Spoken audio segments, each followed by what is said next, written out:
Assalamualaikum warahmatullahi wabarakatuh. Bismillahirrahmanirrahim. Alhamdulillahirabbil alamin. Alhamdulillahi nahmaduhu wa nasta'inuhu wa nastaghfiruh wa na'udzu billahi min sururi anfusina wa min sayyiati a'malina may yahdihillahu fala mudhillalah wa may yudlil fala hadiyalah. Rabbi shrah li sadri wa yassir li amri wa hlul min lisani yafqahu qawli, amma ba'du. Hadratil kiram, para alim, para ulama, para kiai, para ibu nyai yang saya ta'zimi. Wabil khusus kepada pimpinan cabang Muslimat Nahdlatul Ulama Kabupaten Banyumas beserta segenap dewan pengurus yang kami hormati, pimpinan anak cabang, pimpinan ranting, pimpinan anak ranting Muslimat Nahdlatul Ulama se-Kabupaten Banyumas dimanapun Anda berada, rahimakumullah. Alhamdulillah, puji syukur kehadirat Allah Subhanahu wa Ta'ala. Hari ini saya diamanai tema tentang menjaga iman dan imun di dalam tubuh kita. Mudah-mudahan hari ini pertemuan kita via media sosial ini dapat menambah berkah dan ridho dari Allah Subhanahu wa Ta'ala. Salawat salam semoga tetap tercurah limpahkan kehadirat baginda Rasulullah Muhammad SAW yang kita semua berharap syafaatnya fitini wa dunya wal akhirah, amin Allahumma amin ya rabbal alamin. Para pemirsa dimanapun Anda berada, rahimakumullah. Memang betul, iman dan imun adalah sesuatu yang saat ini penting kita jaga di dalam tubuh dan diri kita. Apa kolerasinya iman dan imun tersebut? Apakah ada hubungannya antara iman dan imun?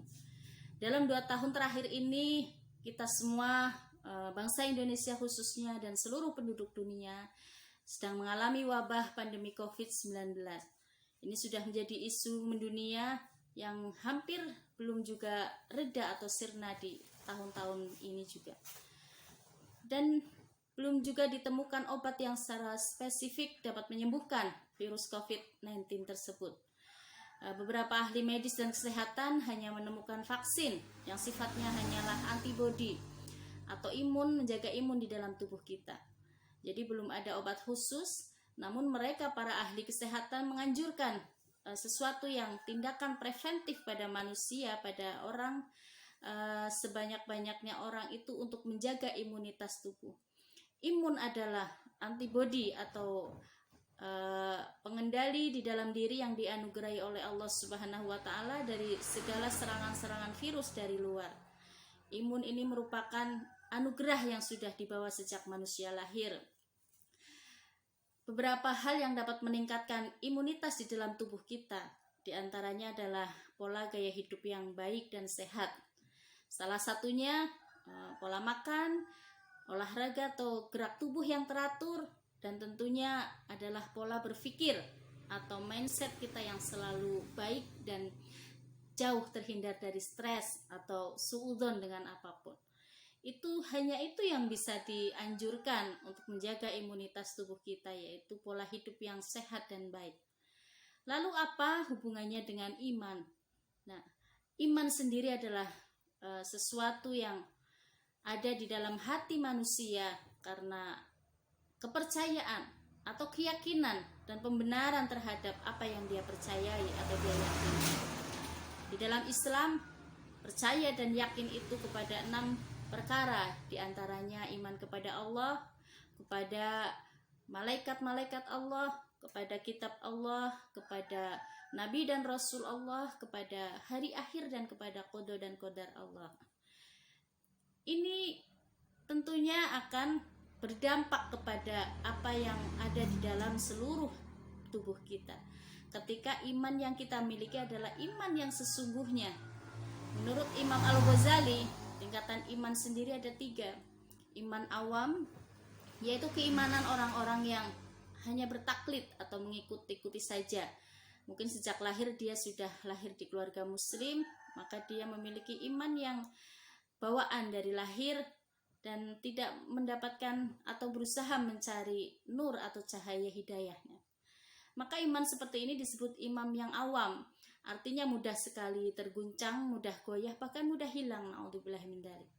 Yang kedua adalah iman yang memiliki argumen-argumen atau imannya al-mutakalimin, orang-orang yang ahli teologi. dia mengaitkan sesuatu yang ada di muka bumi ini yang dia lihat menjadi argumen tentang keimanannya kepada Sang Pencipta. Contoh misalnya dia melihat adanya alam semesta, maka dia yakin bahwa ada pencipta alam semesta. Itu imannya al-mutakalimin.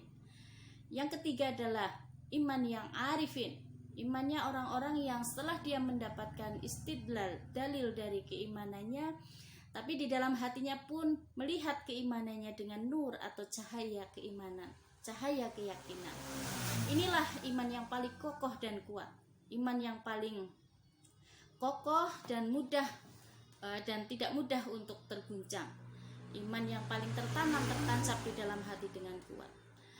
Iman orang yang arifin, imam yang arifin tersebut tentu akan melaksanakan segala sesuatu yang sifatnya bisa untuk meningkatkan imunitas di dalam tubuh. Contohnya satu, orang yang beriman itu selalu merasa atau berpikiran yang ikhlas, tawakal ala Allah.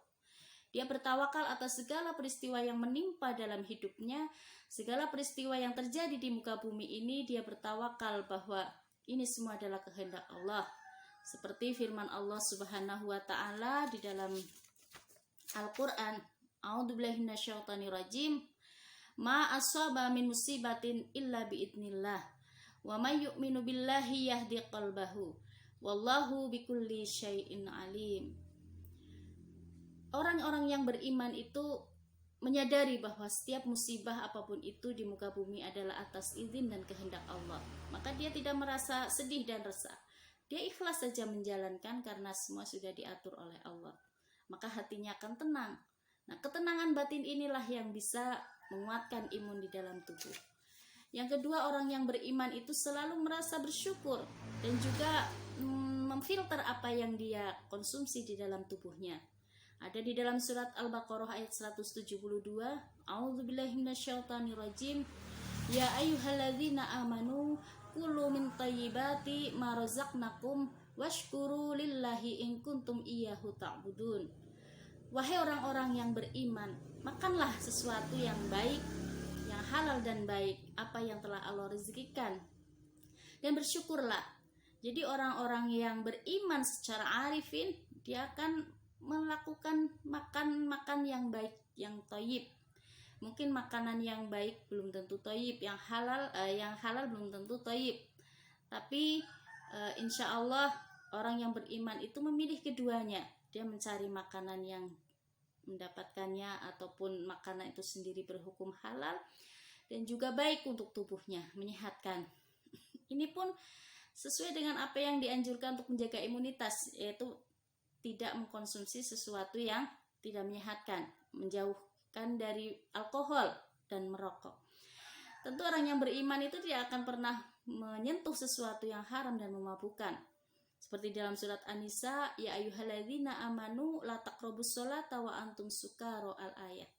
Wahai orang yang beriman, jangan kalian mendekati tempat sholat apabila kalian sedang mabuk. Orang yang beriman pasti melaksanakan sholat dan dia pasti akan menghindari sesuatu yang memabukkan tersebut. Dan orang yang beriman itu pasti banyak bersyukur, berterima kasih kepada Allah. Itu akan sangat penting untuk menimbulkan rasa bahagia, menimbulkan sesuatu yang menyenangkan, dan menghindarkan dari perasaan stres dan tertekan. Orang yang bersyukur itu selalu memandang sesuatu dengan indah dan berterima kasih. Misalnya dia makan hanya dengan tahu tempe, dia masih berterima kasih, alhamdulillah ada tahu tempe. Mungkin ada yang hanya lauk garam. Yang lauk garam pun bersyukur, alhamdulillah dia tetap senang dan bahagia, tidak merasa tertekan. Karena apa? Dia mensyukuri mungkin banyak yang tidak pakai lauk. Yang tidak pakai lauk masih bersyukur, alhamdulillah ada nasi, banyak yang tidak bisa makan nasi. Yang makan singkong, makan ubi mungkin juga bersyukur karena masih bisa makan. Banyak yang tidak mampu untuk sekedar makan. Bahkan yang tidak makan pun mungkin masih bersyukur, alhamdulillah saya hidup di Indonesia, masih berlimpah air dan sebagainya. Itulah orang yang bersyukur akan terhindar dari stres. Seperti yang Imam Ghazali pun mengatakan bahwa orang yang bahagia itu yang mampu mengendalikan hawa nafsunya, bukan yang dikendalikan oleh nafsunya. Jadi orang yang Ingin supaya tidak stres itu jangan mengikuti hawa nafsu. Dimanapun kita berada, dimanapun posisi kita, jangan tergiur dan melihat dengan apa yang dimiliki orang lain, apa yang dimiliki orang lain ingin kita miliki. Jangan tergiur dengan jabatan yang dimiliki orang lain. Kita lakukan apa yang terbaik saja yang kita mampu lakukan. Seperti dalam berorganisasi pun, kita lakukan apa yang kita mampu seikhlas mungkin karena Allah, karena berkhidmah kepada para ulama, tidak karena ambisi hawa nafsu sehingga kita merasa tertekan, merasa stres dengan apa yang mungkin tidak bisa kita lakukan. Karena semua orang tidak ada yang sempurna. Al-insanu mahalul khata' wa nisyan. Kadang orang-orang itu melakukan kesalahan ya karena dia manusia bukan malaikat. Atau mungkin dia orang baik tapi melakukan kesalahan ya karena dia pun bisa lupa sehingga melakukan banyak kesalahan. Dari situ akan timbul rasa pemaafan pada diri kita sehingga kita tidak terlalu tertekan oleh perasaan-perasaan stres. Itu sangat penting untuk menjaga imunitas. Yang terakhir, orang yang beriman pasti melaksanakan sholat dengan baik. Itu ada di dalam surat Al-Mu'minun, alladzina hum fi sholatihim khashi'un. Orang yang beriman itu yang melaksanakan sholat dengan khusyuk. Sholat yang khusyuk itu pun menurut penelitian kesehatan sangat baik untuk menjaga kesehatan. Otomatis kita bergerak tubuh kita dan sholatnya tidak asal bergerak tapi khusyuk dengan gerakan-gerakan yang benar dan teratur. Untuk itulah ternyata kita tahu bahwa iman dan imun itu ada kolerasinya yang sangat kuat. Orang harus menjaga imun tapi juga wajib menjaga keimanan. Ketika kedua hal ini berjalan seiring dengan baik, insya Allah virus apapun, tidak hanya COVID-19, semua bisa terkendali dan tidak dapat menyentuh tubuh kita. Kita semua terhindar ketika kita memiliki iman yang arifin, iman yang ada cahaya hidayah dan cahaya keyakinan kita kepada Allah Subhanahu wa Ta'ala. Otomatis imun di dalam tubuh kita pun akan meningkat. Demikian yang bisa saya sampaikan untuk pengingat untuk diri saya pribadi. Mudah-mudahan bermanfaat untuk penjenengan semua dimanapun berada. Kurang lebihnya mohon maaf. Wal'afu minkum. Wallahul muwafiq ila aqwamit thoriq. Wassalamualaikum warahmatullahi wabarakatuh.